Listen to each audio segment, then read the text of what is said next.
just a few years ago, or really quite a few years ago now, there was a man who came to Benjamin's Hope.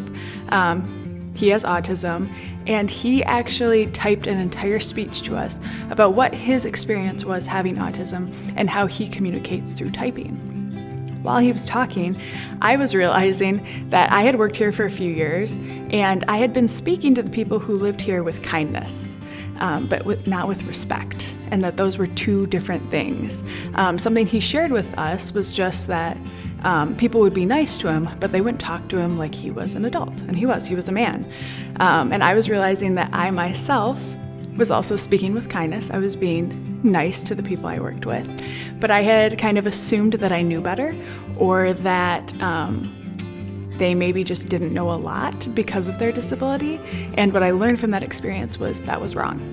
Actually, a lot of people who live here, probably everyone who lives here, has the ability to learn just like you and I, just like any neurotypical person. And that was such a big paradigm shift for me. That was a big change. I actually the next day went around and apologized to everyone I had worked with because how I had treated them wasn't respectful.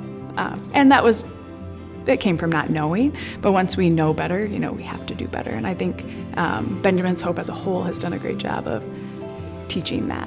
So after that man had come here and talked to us a little bit about his experience and how he communicated, I felt really led to help the people who live here communicate in a similar or the same way, have a chance to express their thoughts and opinions.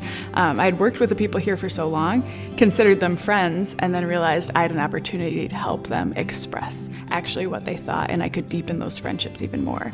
So that was such a wonderful experience, and now we have RPM here at Benjamin's Hope, and it's been great to be a part of that. And there have been so many moments where I've just been shocked, and I shouldn't be because I know how smart everyone is.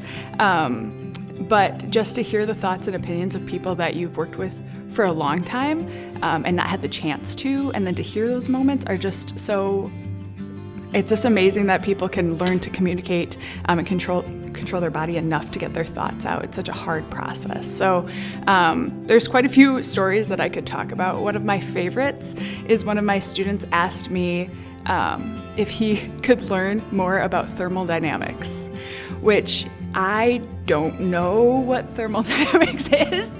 And that was just a highlight of the fact that someone I work with knows a lot more about something than I do. Their intelligence is more than mine in that certain area, and that's just one of my favorite stories because it was a way that I was humbled, like, wow, this is a subject I know nothing about, and someone's asking me to teach them. And I had to learn a lot about thermodynamics to get there. So the lesson I gave him, I gave an intro on thermodynamics, and I was like, there's actually 3 principles of thermodynamics, and he typed, I know.